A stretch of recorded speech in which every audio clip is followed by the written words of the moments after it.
Hey guys, it's Bonnie from Glowing Logs. Today I want to talk about the problem or problems with homeschooling. I said it, there are problems with homeschooling. This is coming from a second generation homeschooling mom who homeschools my own kids, and I want to share with you 3 cons about homeschooling and also 3 myths about homeschooling that you might need to be aware of if you're homeschooling too. Problem number 1. You get no break from your children. Now, I'm not one of those moms that really feels like I need a break, but I do have friends who can't understand how I can go all day, every day with my kids without any kind of break. Also, this means that if you need a break, not only emotionally, but monetarily, you don't have the same working ability to just go out and get a job. I mean, some moms try to do cyber school or some other things that will help their kids learn if they're older while they're out at work, but if your kids are younger, it's just not an option. So that can be a con with homeschooling.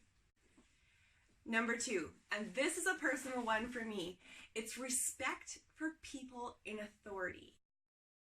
Now, as a person who has grown up with high moral standards and more of a strict home, I definitely grew up learning that you should have respect for authority, but because I was homeschooled from kindergarten all the way to grade 12, only with my mom, I had no other teachers. I respected my mom and dad very much, and I have times in my childhood that I remember having no respect for other adults or not enough babysitters. I like to just run away and go grab my mom, and I wasn't a bad, rude child, but I just didn't, it was really hard for me to come under someone else's authority. And that has followed me into adulthood. I still battle respecting other people who are in authority over me. I don't know if it's my rebellious personality. I hope I'm not too rebellious. But yeah, it is a real thing. And so as a mom myself who's homeschooling my own children, I'm really conscious of that. And I look for opportunities for my kids to be under another person's authority so that they can practice what it means to follow a leader and not just be a leader.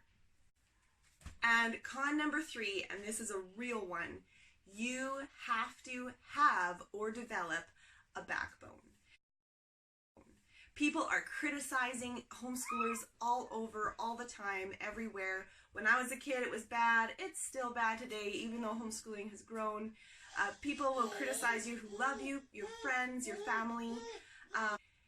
If you're lucky, you might have friends and family who have your back, but there will be people who you meet who will just have that critical thinking, and you need to decide how you might either defend yourself or just slough it off and walk away.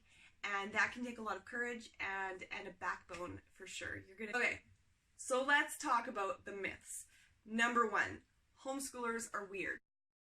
Weird. Well, it's maybe not quite as much of a myth as we'd like to think. Yes, there are some really weird homeschooling kids.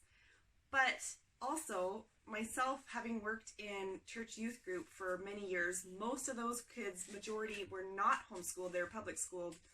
There's a lot of weird kids in school too. So I don't think if we took a real good study and look at everything and observed that we would find more weird homeschoolers than more weird public schoolers. So I don't think the kind of school really has to do with the weirdness factor. Some kids are just weird. Myth number 2 is that homeschoolers are both religious and sheltered. And majority of homeschoolers, if you look online, are probably going to be a religious type.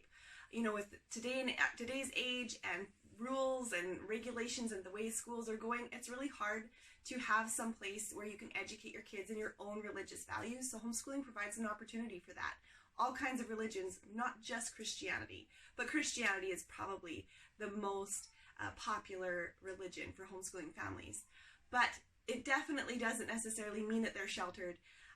Yes, it would give you a more sheltered learning environment, but most homeschooling families, they get out in the world, they have friends, they have sports, they have a lot of opportunities to see and meet people from different religions and ethnicities and everything like that outside of their school time.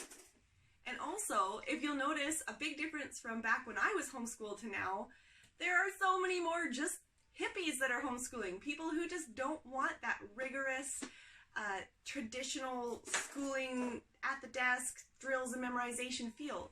They want a more organic learning experience. They want to develop a love of learning in their kids. It has nothing to do with religion for some of them. It's just a way of learning that's beautiful. Myth number 3 is that homeschoolers do nothing. I don't know why this is an assumption. I mean, if you go and look at all kinds of different careers, there are all kinds of homeschoolers doing work that they had to go to school and learn for. So this is an assumption, though, that you get a lot, especially from the critical people in your life, is that homeschoolers just sit around and do nothing all day. Or maybe they don't do anything worthwhile to the world standards. And this is definitely something that is a myth, because there are homeschoolers that work so hard.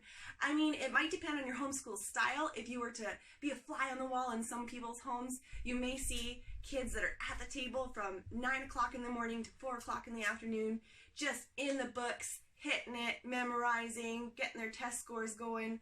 Or you might see a different kind of family who's outside in nature and learning about other things. So there's going to be a lot of different styles out there. The more alternative styles maybe get more criticism, but there's so much learning that goes on. And most homeschoolers in my life that I know, that I grew up with, and my own experience tells me, homeschoolers maybe actually do more learning than public schoolers. Maybe I shouldn't go there. It depends on the public schooling kids too, because there are the high achievers and there are the low achievers. So it goes both ways. But definitely, homeschoolers do not do nothing. They are busy. So I hope you enjoyed this video about the problems with homeschooling. They are real, and this video is just an honest look at the cons and the myths that you hear and see about homeschooling, something to be aware of as homeschooling parents yourself, or if you're someone who knows a homeschooling family. So I hope you had a great day and a great homeschool week, and we will see you next time.